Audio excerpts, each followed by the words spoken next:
Well, good afternoon, everybody, for those of you on the East Coast, and for the rest of you, still good morning. Thank you for joining us today for this, I think, really innovative time we're going to spend together to learn about the significance of peripheral arterial disease in a town hall format. I'm Dr. David Kountz. I'm an internist, part of Hackensack Meridian Health. I'm one of the co-chairs of the National Minority Cardiovascular Alliance. I'll be introducing my co-panelists or having them introduce themselves in just a minute. Next slide, please.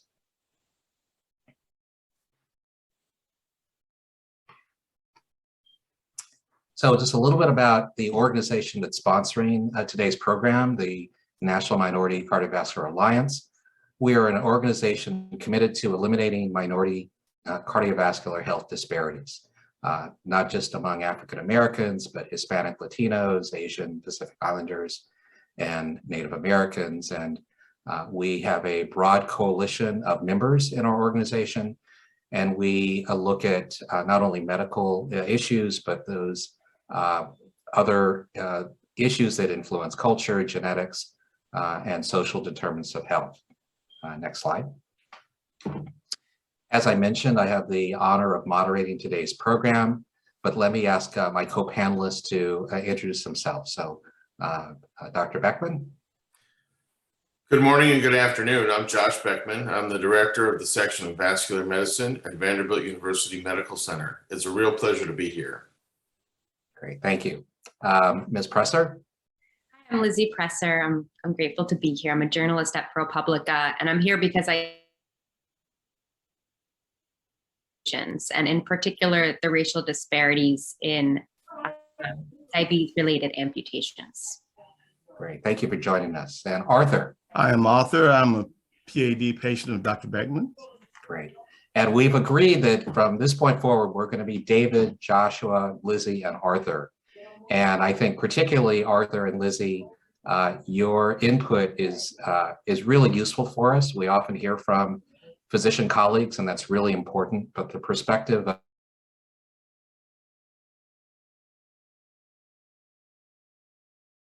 and a unique part of today's program. So we're really appreciative that you're here as well. Next slide.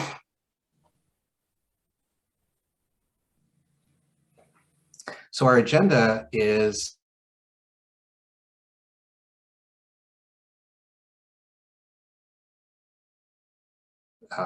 throughout the course of the next 30 or 40 minutes. They're going to share with us a patient story, a perspective from a journalist, and then a lot of strong information from an expert in the field, including health disparities, the cost of peripheral arterial disease, and then a real call to action. And we hope that you will forward to us questions in the Q&A or in the chat so we can have a conversation before the hour is over. Next slide. Great. So Lizzie, at this point, let me turn it over to you. Thank you so much. Let's start with the next slide, please. So I wanted to start with a patient story before we get into some of the specifics about PAD. So this is Henry. He grew up in Bolivar County in the Mississippi Delta. He left school in the 8th grade to help his parents with work, and he spent his career driving tractors without health insurance. He was diagnosed with diabetes at the age of 60, but he wasn't taught very well how to manage it. He couldn't read very well, and he had trouble managing his insulin. Mm-hmm. And a little after he was diagnosed, he had a stroke. And after that, he began to notice that he had his toes were darkening on his right leg, which was a symptom of PAD, but he didn't know it. By the time he got to a hospital, surgeons suggested removing his foot at the ankle, but the infection that he had in his leg continued to spread. And they ended up performing an amputation after that right under his right knee, which you can see in this photo. Once he lost his lower leg, he also lost the ability to work. No one explained to Henry that if he had PAD symptoms in one leg, he likely had them in the other as well. And when I met him in 2020, he was 67, and he was admitted into the hospital because he had an oozing wound under his his left toes. There was an ultrasound that was done, which showed poor circulation. And the surgeons suggested an amputation below his knee. The problem with that was that, first of all, they hadn't done any other imaging besides an ultrasound. So they didn't actually know where the clotting was in his arteries.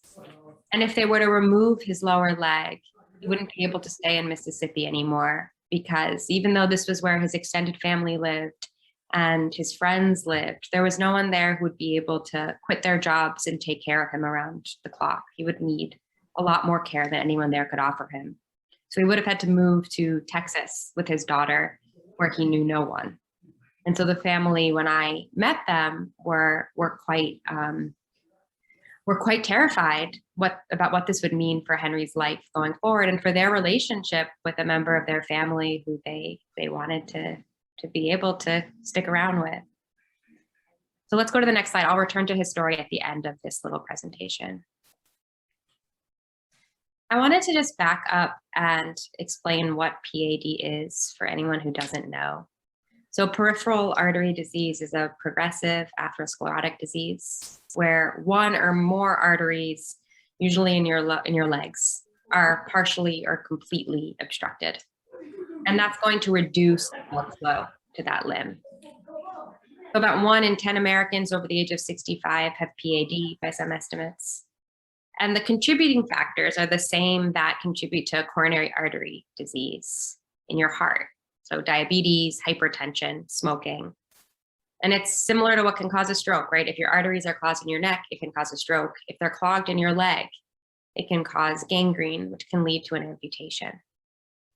These patients are also at a significant risk of other cardiovascular events like heart attacks. And the cost of caring for patients with PAD are really high. The patients can lose mobility, which is something I saw a bunch while I was on the ground in Mississippi. They'll need wheelchairs, they'll need caregivers.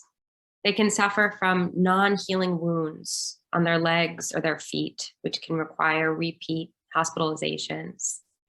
And the cost of care for patients who suffer amputations is even higher. So let's go to the next slide. I'm going to try to walk you through these images quickly, but essentially the American Heart Association conducted a survey on the awareness of peripheral artery disease and also the knowledge of the symptoms of peripheral artery disease. And this was a survey of 1,600 adults across 4 different audiences. That red bar are members of the American Heart Association's Go Red for Women group. And the light gray bar is also a group connected to AHA called Empowered to Serve. And then you'll see that dark gray bar, which is attendees at the Church of God in Christ conference. And that black bar, which are women from Black and Hispanic senior communities in underserved areas of downtown Chicago. So most of these participants were women between the ages of 50 and 70. If you look at the dotted line on the left, you can see that the overall awareness of PAD is lower than all other cardiovascular conditions in this chart. Particularly the awareness rates among participants who are not involved with the AHA, those dark gray and black bars. And then if you look on the right, you can see that knowledge of the symptoms is quite low.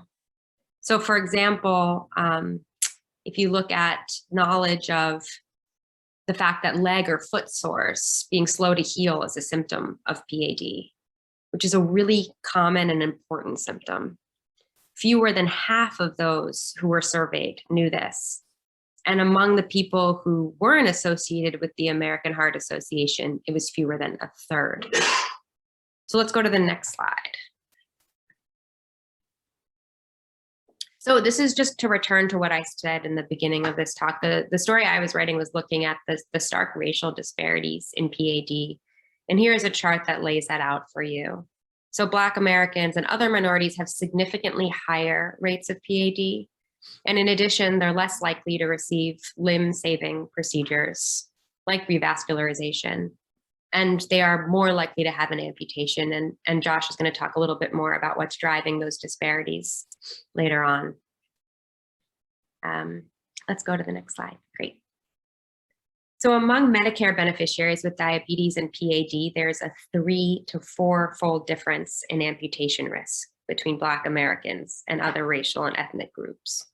3 to 4 times. It's an unacceptable number.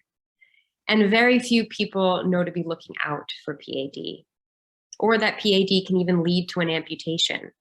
There's one telephone survey of 2,500 adults over the age of 50, where only a quarter of the people who were called were familiar with PAD, and only 14% knew that PAD could lead to an amputation. This is a major problem. We're not talking about it enough in the public, as journalists, as public policymakers, and it seems as if we're not talking about it enough in the medical community either. One of the reasons Josh and I talk about this may be is because it's a name that is PAD. It doesn't have quite the same effect as a title like a heart attack. You don't know what that means when you say PAD, and you don't understand the potential consequences. Let's go to the next slide. So I wanted to talk a little bit too about the geographic variation within the United States in terms of amputations.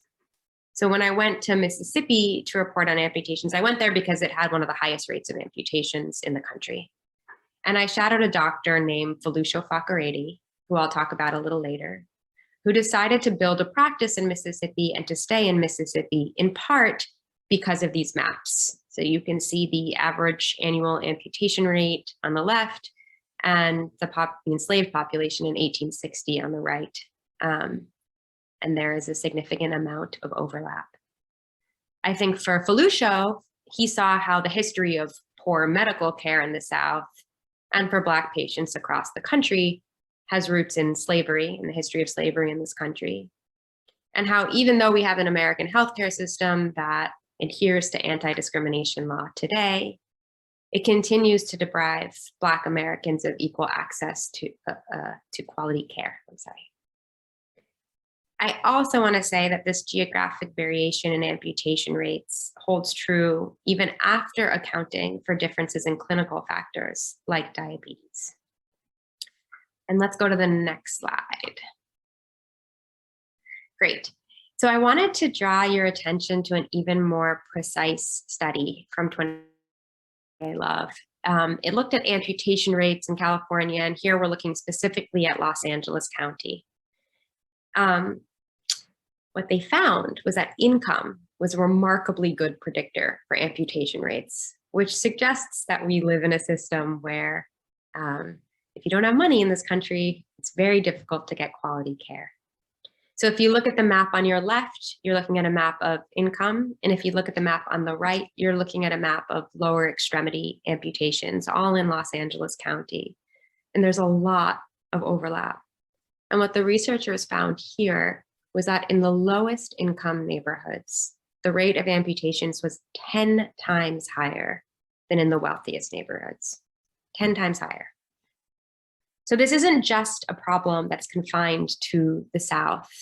We see it playing out across the country. And when we look really specifically at this level of data, we see how it relates to income.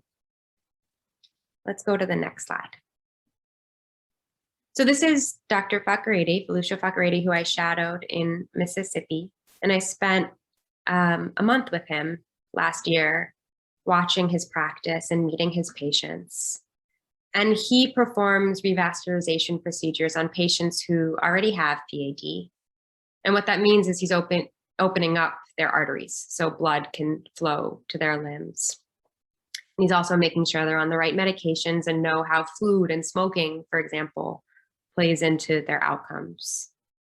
And in the story I wrote called The Black American Amputation Epidemic, I chronicle how his patients with peripheral artery disease are losing their limbs without receiving quality care that could have prevented or treated PAD before it advanced.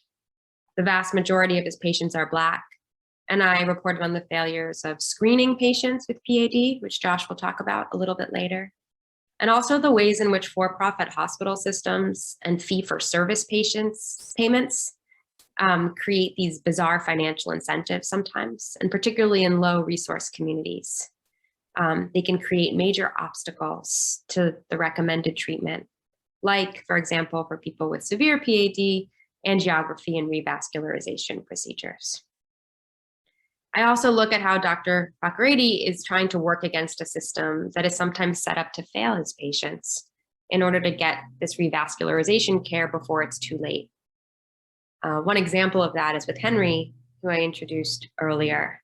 Dr. Fakhreide had to fight with the hospital against the recommendation of an amputation in order to get him into his clinic to do some angiography work.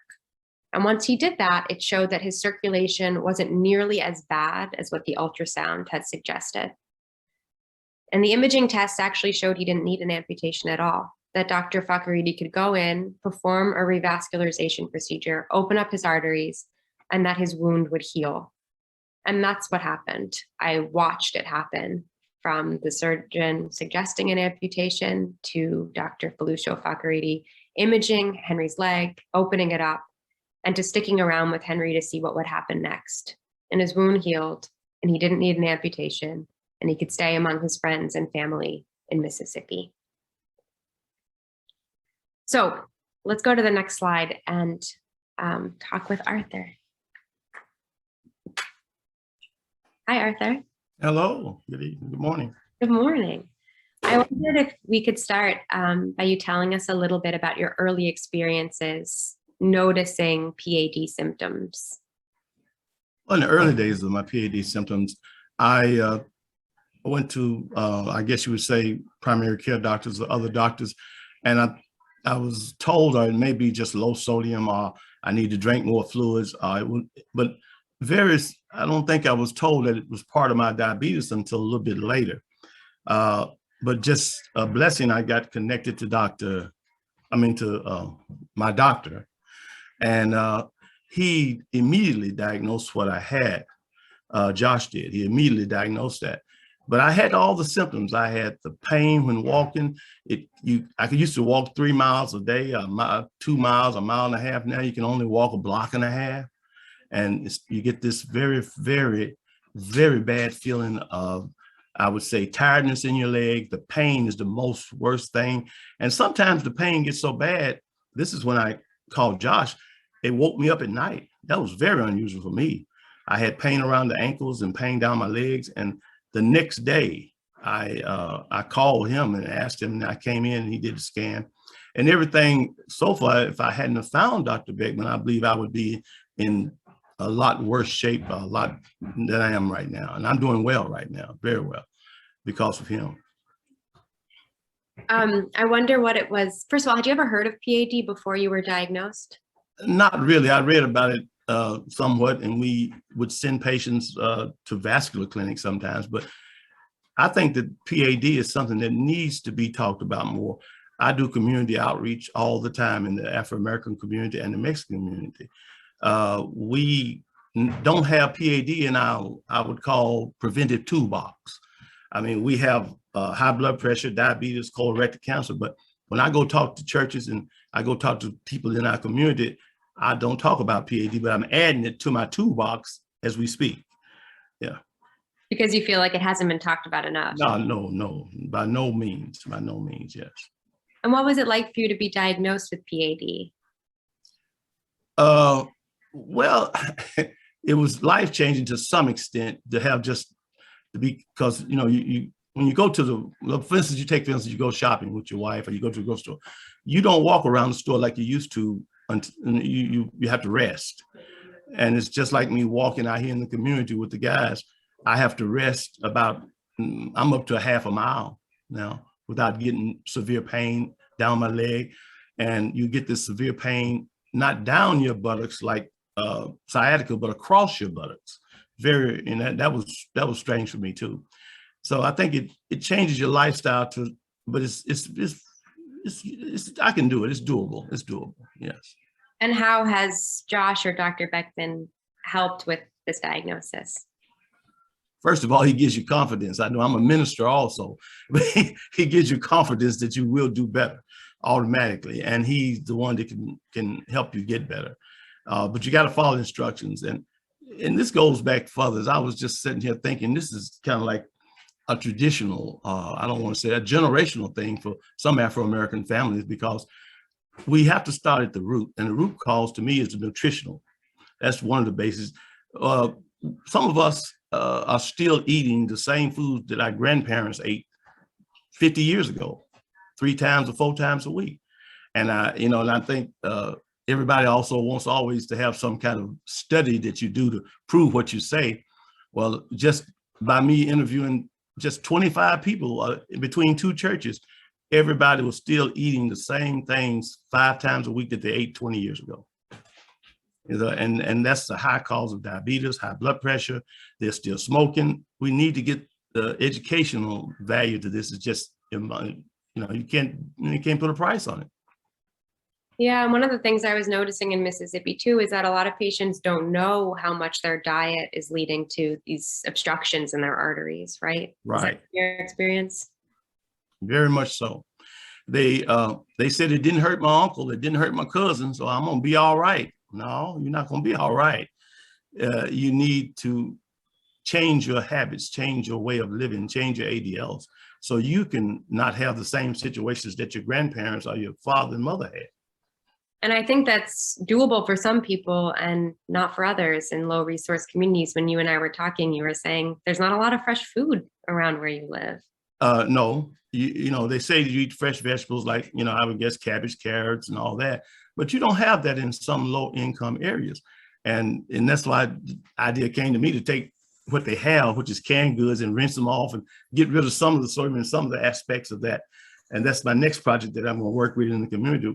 We gave away over 2,000 baskets of food during this pandemic, boxes, but it was no fresh food in there. It was all canned goods mostly, and all high sodium and high stuff like that. It wasn't anything that was, I guess you would say, healthy for the community, but we had to do what we had to do. Great. Do you have recommendations for patients that you want to share? First of all, find the best healthcare you can of someone who is professional in PAD. I mean, because if we go, and nothing's wrong with the neighborhood clinics, and you go to the neighborhood clinics, they're going to probably give you another diagnosis first. But you need to be in touch with healthcare. Like you said, the disparities in healthcare is still there. It's like you said, everybody just is not as blessed as I was just to walk into one of the, best PAD men in the world, Yeah. So you're saying go to the doctor and get a good doctor. Well, someone that can direct you in the right path.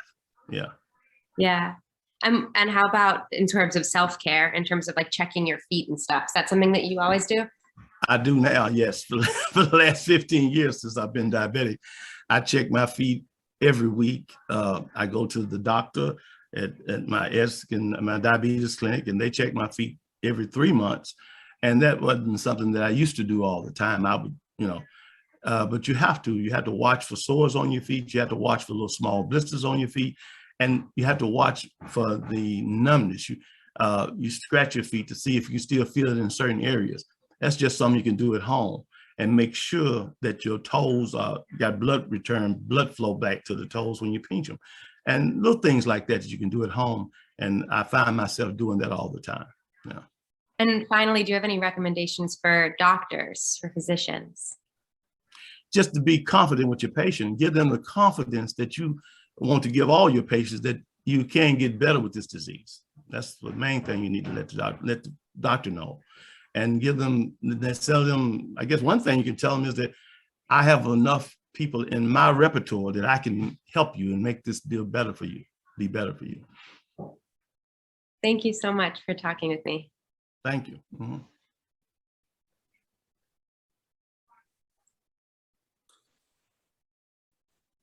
As we're going back to the slides, I want to say one thing that Arthur did not say, the one thing that I think he needs to say to everybody else in the community. You need to be your own best advocate, and you need to tell doctors that either they need to do better or they need to look at the thing that's bothering you. So I feel very comfortable in telling everybody who's listening that you did not sit back and you kept me on it. I appreciate the compliments and we worked very well together, but I think more people need to take lessons from you as to how to work with doctors and nurses and other clinicians to make sure that many of these key things are done. You know, really simple recommendations like, how come you didn't make me take off my shoes and socks? Which you, of course, said. So I make everybody do that, but you and I both know that you and I are different from most other folks. So I think that's you are a good role model for other people to make sure that the care you need is the care you get. All right, now let me talk about some bad news. Let's go to the next slide. So, you know, we've had a conversation that's focused on the disparities of care and why certain communities, particularly African Americans, do not get seemingly the same care and have more bad outcomes. And I think that there's success always has one person as its origin, but lack of success has many, many parents. Let's just go through a few of them. We can talk about both a policy and a medical outlook, which means that there are many physicians when patients come in with severe vascular disease, peripheral artery disease, PAD, who would benefit from having an understanding as to whether or not they had blocked blood vessels because they could be opened up. They don't even get that kind of vascular evaluation. There's no rules suggesting that this needs to happen. It's not much different than other conditions where there are no rules, but I think this is really a good piece of evidence that there's not enough understanding even in the medical community. There's also no penalty for this kind of work. Some of this is because there are not adequate medical providers. So when we say that there's no penalty to medical providers, if there's not enough vascular expertise in a hospital, they're going to use the physicians and clinicians who are closest, right? And so if all you have, and I don't want to minimize the value of another physician, but if all you have is a general or an orthopedic surgeon and nobody to help with the vascular disease, it's not surprising that in an extreme situation, you may end up with an amputation. I do think that access is a key issue there, that the opportunity to see someone who can recognize what's going on clearly will lead to better outcomes, right? I mean, this is, I could just change the words out and say, if you have cancer and there are no cancer doctors, you are going to do worse.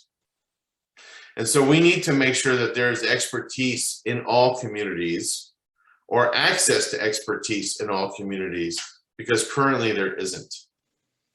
Obviously, affordability is a key issue. Some of that is reflected in which hospitals will offer services and which will not. It's also important based on the insurance that you have and how much is your out-of-pocket expense.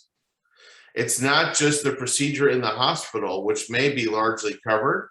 It's the medications that are mandatory afterwards to make sure that your revascularization is successful. And so access is an issue both to find the right people to do something and in the wraparound care that's necessary, even if you do. And then I think we touched on the third bullet multiple times through Lizzie and Arthur's conversation and before. I'm just going to go on record and say that PAD is the worst name of any problem I have to deal with. It just doesn't tell you anything. And I've had patients ask me about a pad of paper and everybody pronounces it pad, and it makes me a little insane. But the truth is it's our fault. We named it this thing. We put peripheral in the title, and so everybody knows it's not central to their healthcare. Next slide, please. One of the other problems that we have is a weird way in which the United States manages its screening services. There's an organization called the United States Preventive Services Task Force, who's charged to be an independent, physician-based entity under the AHRQ that evaluates screening procedures that should be done in primary care offices. And they review 20, 25, 30, it depends on what's in and out of fashion, routinely, and they go over them about every 5 years to say whether or not a procedure is worthwhile. I have been a reviewer for that organization, both internal and external, and I can tell you that I personally do not agree with their recommendations, and I find their recommendations to be subjective.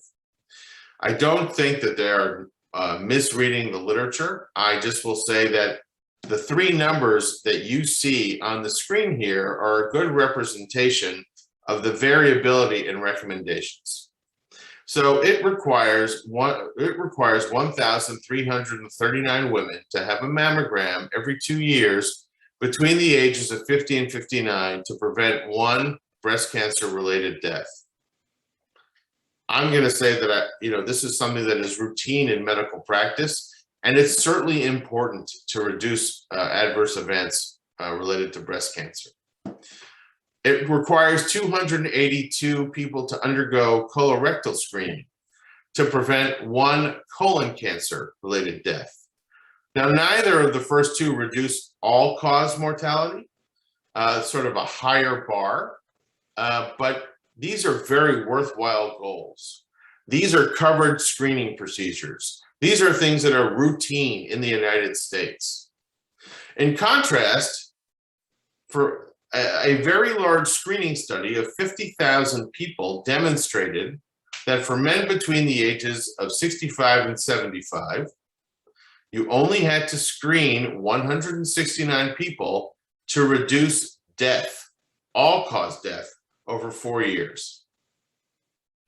It would seem to me that this should be a no-brainer, right?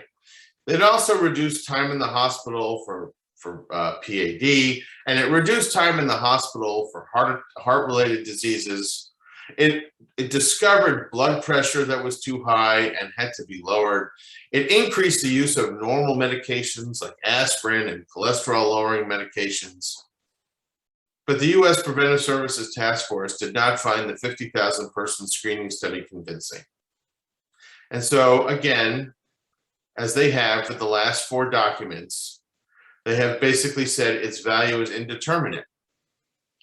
Well, there are downstream consequences to this as well, because primary care organizations, where they don't write their own guidelines, literally use these recommendations from the task force as their own. And so there's been a devaluing in trying to find peripheral artery disease in the primary care community because of this. And that's one of the reasons why Arthur had a really hard time getting diagnosed. Because when you're told something is not important, you don't think about it. It's just staggering when you consider how many Americans have this problem. It's more than 10 million, and there are more than 200 million people around the globe. And so if we don't begin to raise the priority of this disease and try and find it, we're going to have people like Arthur who can't find the right medical care and may end up like Henry with an amputation. Next slide, please.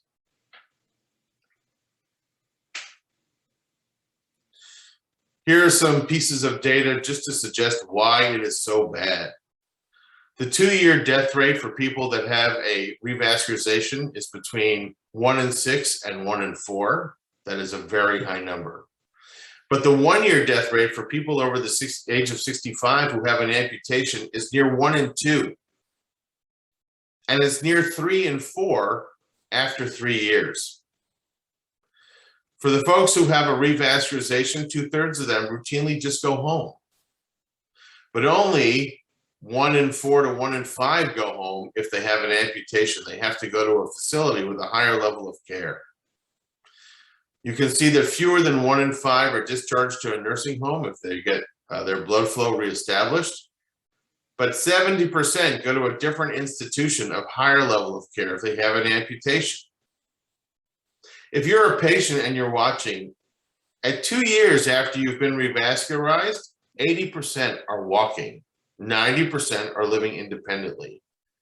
Whereas an amputation basically means that it's unlikely you're ever going to walk again. More than half the folks never walk again. And that this should be quite obvious, but the data suggests that if you get to keep your leg, you have a higher quality of life. And if you lose your leg, it is a huge hit to how you feel about yourself, and it really causes depression. You know, we all talk about a variety of different medical problems, but the one thing I can guarantee you is that nobody comes into this world with the idea that they're not going to have their entire body when they leave this world. And that is a huge hit to how we understand ourselves. Next slide, please. The costs are basically well reflected in terms of what happens. And the average cost of a patient who undergoes amputation is about $70,000. That's much higher than even the routine care costs of people with PAD. The sicker you are and the worse you're doing, the more expensive it is to the system, which makes it really hard to understand why we are not more aggressive to avoid that end stage. You can see here that PAD is generally causes more costs in the inpatient setting, the outpatient setting, the office-based setting.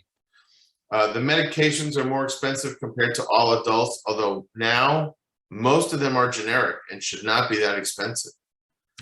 And you can see here that the totals are much higher. This is something that impacts US medical care dramatically and needs more attention.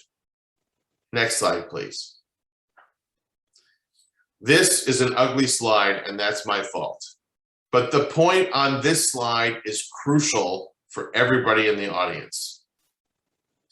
What I want you to see here is what happened before and after healthcare reform in Massachusetts. And what you can see here is the differences in the rates of PAD and care for PAD. And what I want you to see is that when you have healthcare reform and healthcare is available to everyone, the differences in outcomes become much, much smaller. So that if we can make sure that everybody has healthcare and has access, outcomes in PAD get much, much better. We already had a laboratory in the United States, and it's called the Commonwealth of Massachusetts, and they have demonstrated the benefits of making sure that everybody, when they get access, they do better. We need to make sure that this is true nationwide. Next slide, please. Let's talk about a call to action. What can we do to make things better for people? Doctors, nurses, PAs, we all have to make sure that our patients are taking the right medications. It is not a difficult thing to give people a generic prescription for a statin, a cholesterol-lowering medicine. We know that that drug saves lives and probably saves limbs. It is hard for me to understand why we don't discuss how much of a poison smoking is. It is my job to make sure that treatments are applied and given to all the patients who need it. And I'm routinely asked, what is the thing I can do that will make the biggest difference in my life? The answer to that question is stop smoking. And I will tell that to people, and I will say, I will do everything I can for you. There are medications, there are support groups. When I used to live in Massachusetts, there was a guy who named himself the Mad Russian who would hypnotize people. I do not care how we can get you to stop smoking, but it is literally the most important thing that patients can do for themselves. And then I think the last component is to do what Arthur's doing. Make sure that both you are paying attention to your feet and you are getting your feet evaluated routinely, particularly if you have diabetes. That is the best way we have to be able to have an early warning event. We can take care of something before it becomes a really big problem. Next slide, please.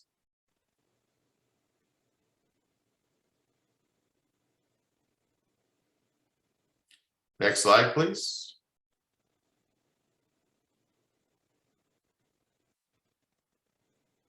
Thank you. So, oh, there we go. So, there have been a series of focus groups from the American Heart Association. All of these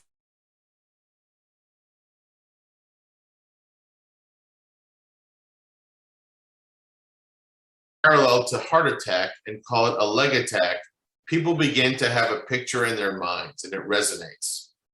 We really need to connect the idea that just like a lack of blood flow in the heart causes a heart problem, a lack of blood flow in the leg causes a leg problem, which can cause the pain that Arthur described, or even the loss of a limb that Henry had unfortunately occur with him. The term peripheral is the worst term. We use it because medically it's away from the center of the body, but it is central to your health.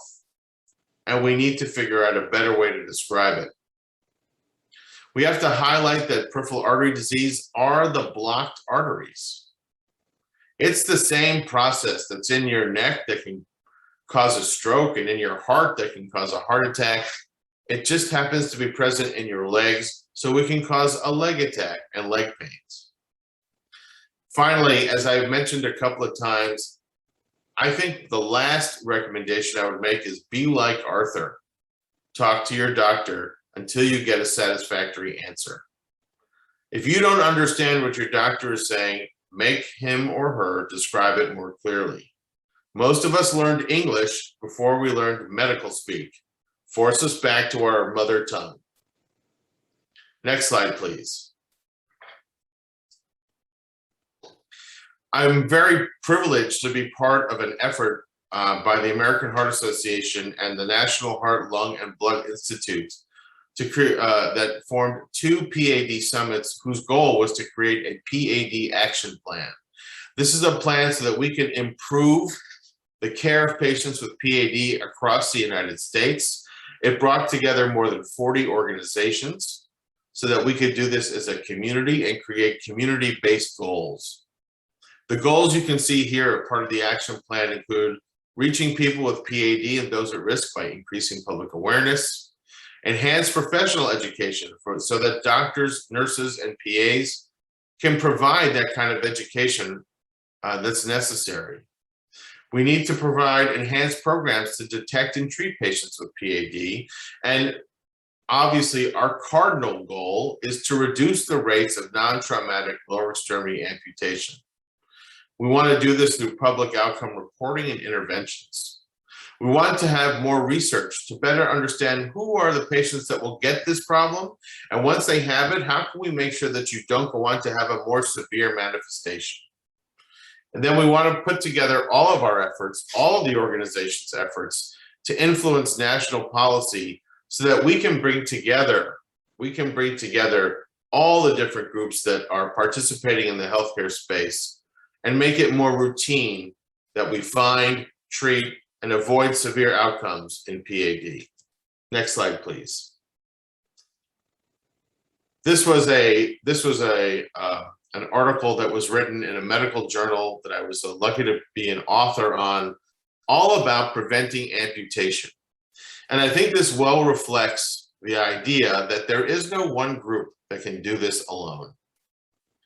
This includes the idea that payers need to understand that finding PAD in advance is a good idea.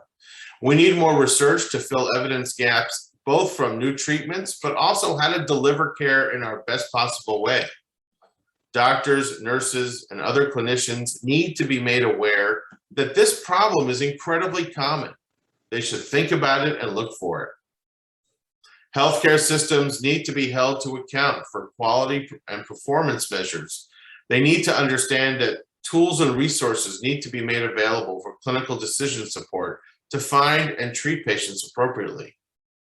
Policymakers need to make sure that preventive services are covered at minimal cost so that people will seek care and avoid this severe outcome. I would strongly suggest that Medicaid expansion has made dramatic improvements on the number of people who can come and find us and wholeheartedly support that goal. Obviously, drug pricing and affordability is a key component of this if we want our patients to be able to take the medications that will make them feel better and live longer. Patients need to be part of this conversation. We need 1,000 Arthurs to walk around to different churches to explain to everybody in English what this is and what they can do for themselves and how they can avoid it. Finally, we need public awareness. I want to be able to figure out a way that I can get the NFL to wear whatever color is related to PAD, like they do pink for breast cancer. This just needs to be something that is put in front of everybody. There are between 10 and 20 million people with PAD in the United States, and I can't think of another problem that's so severe and so common and so misunderstood. Next slide, please.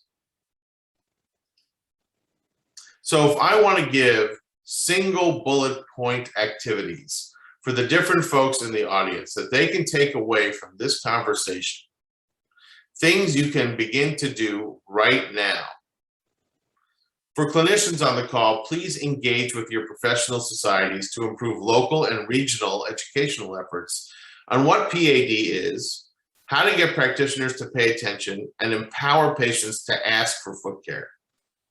For the advocates in the audience, we need to educate the public about PAD and its risk factors, how to recognize when there may be a problem, and the available treatments available to folks who have this issue. For the regulators who are listening, I would strongly advocate for public reporting on amputation rates by hospital. Transparency is the way to come to clarity and allow patients to be able to make their own choices in their healthcare. I don't think anybody's going to want to go to the amputation hospital. Industry has a big role here. Let's go forward a slide for a sec. Industry has a big role here. We need to include the communities that we are discussing today in clinical trials. That's going to mean partnerships that will require you to do work to help stand up clinical trials centers in areas that previously have not had them. The investment in resources today will be redounded back to the company so that they can understand that their medications and devices work in all Americans. And once you set it up once, it'll be a resource that you can go back to and use again. And then finally, ask your member of Congress to join the PAD caucus. I also want to make it really clear that efforts like the one today make clear that we need to work with really key stakeholders. And I really want to have everybody make sure that they reach out to the National Minority Cardiovascular Alliance. This is a group of people who are dedicated to improving the care of patients with PAD and reducing amputation. With that, I'll say thanks. We should go to the next slide, and all of us are ready for questions or comments. Thanks for your attention. Absolutely. I'll moderate the questions, and Josh, Lizzie, and Arthur, thank you for your insightful comments. And it was really impactful. And as a practicing primary care doctor, some days I'm talking to the Joshes in my world. Many days I'm speaking with the Arthurs in my world, and your perspectives were all so important for us to share. Arthur, let me ask you the first question, and it's in the chat, and I think it's a great one. You made a really important point about the role of patient-to-patient education, and we know in the African-American community, the church is such a pivotal place of not only worship and fellowship, but education. For those of us on the call who represent these different stakeholder groups that Josh mentioned, what can we do to support individuals like yourself to get more education in a setting like a church? Well, first of all, I think that you need to find a clinician that is a professional in the PAD that knows the PAD community, knows how to treat it. But what we do is we do seminars like for Afro-Americans, males, and I should add women to that also, and people that have the diabetes and the high blood pressure and they're smoking. We do seminars probably about, I would say, 5 or 6 a year. We go around in small seminars of 30 to 40 people, and we pass out information. We divide them in groups of 3s to 5s, and so that they'll understand what they about, But like I told you, I'm going to add PAD to my toolbox of preventive medicine because we had not had that in our preventive toolbox educational wise. And if you go to the American Heart Association, where I go all the time to get pamphlets and they print them up for me, or if you go to the Diabetes Association, they never say much about PAD at all. They give you all the information you need and want. But I think we need, as a community, come together with our groups and I guess you could say they could go to the churches and go to the men's clubs and the women's clubs and just give them the information. My wife's sorority, I'm talking about diabetes next week. It's just something that we need to reach out as individuals and go and give the information out. Great. And as someone who speaks in churches, I must acknowledge lots of hypertension lectures in my career, lots of heart disease lectures in my career. I'm going to really focus more on PAD. I think I've been so compelled by this discussion today. Josh, let me ask you this question, and Lizzie, from your discussions in Mississippi, please feel free to weigh in. We are using more telemedicine today. Patients through COVID may not be seeing their physician as frequently face-to-face. First of all, do we know if that has, or do you think it will influence negatively the diagnosis of PAD? And what can we do if telemedicine is becoming more common in our world to overcome that and ensure that patients still get the examinations that they need? So Josh, let me ask you to respond first. So I actually like telemedicine. I like telemedicine because it increases the convenience for patients to see me. It makes easy conversations. And I think certainly in follow-up settings, it is completely reasonable to use. Honestly, I've had patients who I've followed for a while, and I make them basically take off their shoes and socks, and they have a phone or a camera, and I can just look at their feet. It's not that hard. That said, I do think the physical examination is necessary in a couple of different spots. The first time I'm meeting somebody, it is much better for me to see them in person, because as someone who does cardiovascular medicine, I listen to the heart, I listen to the neck vessels to see if there are narrowings. I can listen to the leg vessels to see if there are narrowings. I can feel with my fingers if there's a pulse. I can see if there's sores. I pull apart their toes to see if there's something hiding.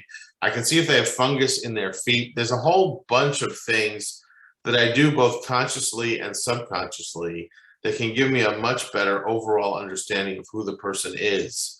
Once I have that, I can then move forward. There's also some modest testing that can be done. That does not have to be done in the highest end medical center. The ankle brachial index, which I didn't describe before, is basically measuring blood pressure in the ankles and the arms. So it's not, it's not a rocket science evaluation, right? There are lots of places that you do not have to go to the highest end facility to get a reasonable number. I think telemedicine is going to be a really important adjunct. I do think, unfortunately, that my guess would be that the same places that do not have great access to medical care are going to have difficulty finding access to adequate Wi-Fi to support it. As we all know, Wi-Fi, particularly in rural areas and in areas of poorer areas, is just bad, is poor. And so this is an interesting issue for people who routinely have access to physicians and high-end Wi-Fi. But I don't think it's going to be a catch-all for folks that have neither. And I'm actually worried about that gap. I'm worried about that gap as well. I'll just add one more thing, which is that Dr. Fakhreide, when I was with him, I learned that there wasn't a single endocrinologist within 100 miles of his clinic. And this is in a hotspot of diabetes in this country, right? 100 miles. And many of his patients don't have the money or transportation to go that far. And so one of the upsides of the pandemic has been this move to telehealth for patients who previously hadn't been able to see an endocrinologist regularly and now can be calling in to endocrinologists who take Medicare and Medicaid, which is difficult to find even beyond that 100-mile mark. Lizzie, when I was listening to your report, I thought I was watching an episode of Frontline. I mean, it was impactful, it was powerful. How can we work in our local communities with journalists to help get the word out about PAD, particularly in high-risk populations? I think this is a really interesting and in some ways complex question because of HIPAA laws. And I was lucky to find in Dr. Fakhreide a doctor who was willing to trust that we could work together to make it work. And that meant that his nurses and his staff and he himself had to trust that I wasn't going to invade anyone's privacy and that I was okay with the fact that he was going to ask for patient permission and HIPAA signatures before I included anyone in a story. Most major hospital systems, their PR people will not permit that. And so I think one of the things that we can do what you guys can do as clinicians is to think among yourselves, how do we want to get this story out? Where do we feel comfortable? How do we trust certain journalists and how do we decide? And to look at their previous work and to assess based on that in some circumstances, if you think that this is a person who's going to be able to work with you to tell a story and to work around the limitations of HIPAA because they really are limitations as a journalist.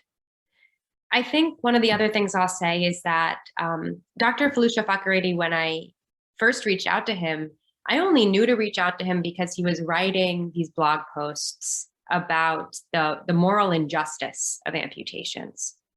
And there was something quite angry and outraged in his prose. It wasn't kind of the clinical language of medical journals. It was a call to action in a blog post. And so I could sense in the way he was writing a real determination to address this as a moral imperative and not just as a medical problem like any other. And so it was based off of that writing and the outrage I sensed that I reached out to him and reached out to him and reached out to him despite him ignoring me for several weeks until I could finally set up a time to speak with him. And so I think what I've learned from that experience is that doctors we as journalists are looking for doctors who have interesting stories to tell and have important stories to tell. So if you have the time and you have the will to write publicly in public forums and newspapers and blogs about what you are seeing in your practice and what you think needs to change and why, I think that's really going to draw more journalists into your work. That's great advice for the physicians on the call. And I certainly am thinking about journalists in my community who are looking for stories and work with us, and this is so powerful. Josh, let me ask you the last question because we're up at the end of the hour, and it goes back to your call for action. And maybe just to remind those of us who are listening how we can influence, who's the major group out there that we should be working to influence? Is it the Public Service Task Force? Is it through direct outreach to them? Is it, as you said, perhaps through a congressperson? What should our next step be to try to make change? That's a hard, if you want one single recommendation is hard. The first thing I want to say, by the way, and she won't take credit for it, so I'm going to give her credit for it, but the focus on this issue by the general public, the government, and much broader than it's ever been is because of the article that Lizzie wrote. So it needs to be made really clear that we are having this conversation today, and there are many conversations occurring across the US and in government as a result of this. And as someone who's been doing this for 20 years, I find it a little frustrating that someone was able to craft the message more effectively, but I'm grateful for it as well. Yeah. Now, what can you do? There is no one answer to your question. I think the people who are physicians need to take the leadership roles in getting their societies to educate their clinicians and their patients. I think the folks that are just watching this and they're not a professional in the field, it's time to call your congressperson and tell them to join the PAD caucus. I think for the regulators, it's time to get in touch with CMS and say, make us do this, because it's more cost effective over the long term to find it early than it is to find it late. You are doing us a favor. And I think for people like Arthur, you need to recruit more people like yourself so that we can get the message out far more effectively. I would say this is going to be an orchestra where each of us plays a different instrument for a much greater and better tune at the end. There is no one siren song that's going to win this game. We're going to take that as the last word. It's a little bit after 1, and we want to be respectful of everyone's time. Let me thank our sponsors for their support of the National Minority Cardiovascular Alliance. You see them listed on this slide, and they're an important part of our organization. Let me thank our presenters again, Josh, Lizzie, and Arthur, and thank you all for listening today. Please be empowered, take the call to action, whether it's talking to your physician, talking to your society, supporting a local organization like a church or a men's or women's club. Reach out to journalists like Lizzie so we can tell this important story. So with that, again, thank you, everybody. Thank you for joining us. Have a great afternoon, evening, and weekend.